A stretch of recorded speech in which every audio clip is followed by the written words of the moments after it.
for staying with us on Consider This. Melisa and Sharaad here. And here's what we want you to consider tonight. Can policies incentivize honesty? Because did you know that if you report your identity card missing due to your own negligence, you will be issued a fine before getting a replacement. And that fine increases with each instance. So I believe it's 100 for the first time, 300 ringgit for the second time, and a whopping 1,000 ringgit for the third.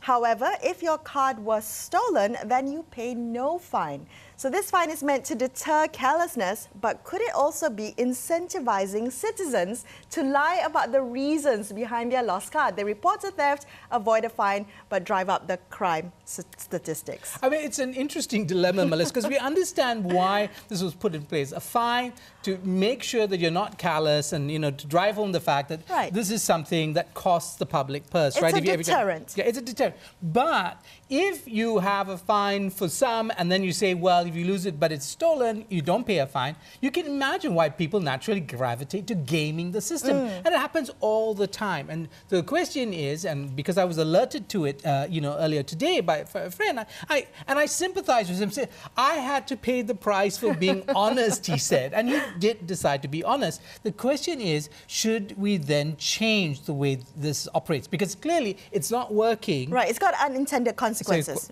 So would you be in favor, say, for instance, Melisa, if everybody was charged an administrative fee for the replacement and were asked to accurately report why they lost their card? That's a smart move. I think having a kind of a charge across the board would probably be fairer, avoid the gaming the system. But I wonder if we do lose the deterrent effect or the presumed deterrent effect, right? Yeah. So then the question is, will the people who are now fined if their card is stolen say, well, it's not fair to charge me or fine me when in fact this was a consequence of somebody else's criminal thing, which is why I think changing it from a fine to an administrative fee, so you stop fining people as and you start saying, well, actually, look, there's a cost every time we need to replace it. It's not just the plastic involved, but it's all the manpower that goes into putting that information together. So, well, why don't we share the cost and we'll call it an administrative fee, not a fine? And I wonder,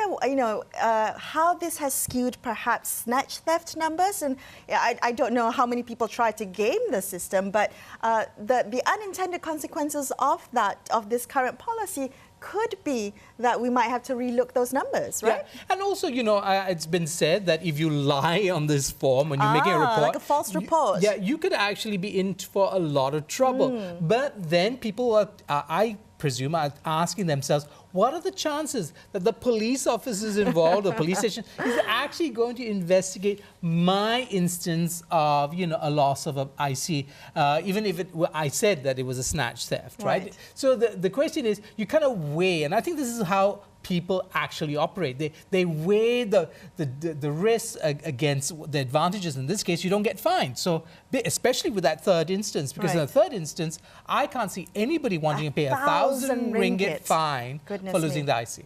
All right, that's all the time we have for you on the show tonight. I'm Melisa Idris, with me Sharaad Kuttan. We will be back with you same time tomorrow for another episode of Consider This. Good night and thank you for watching.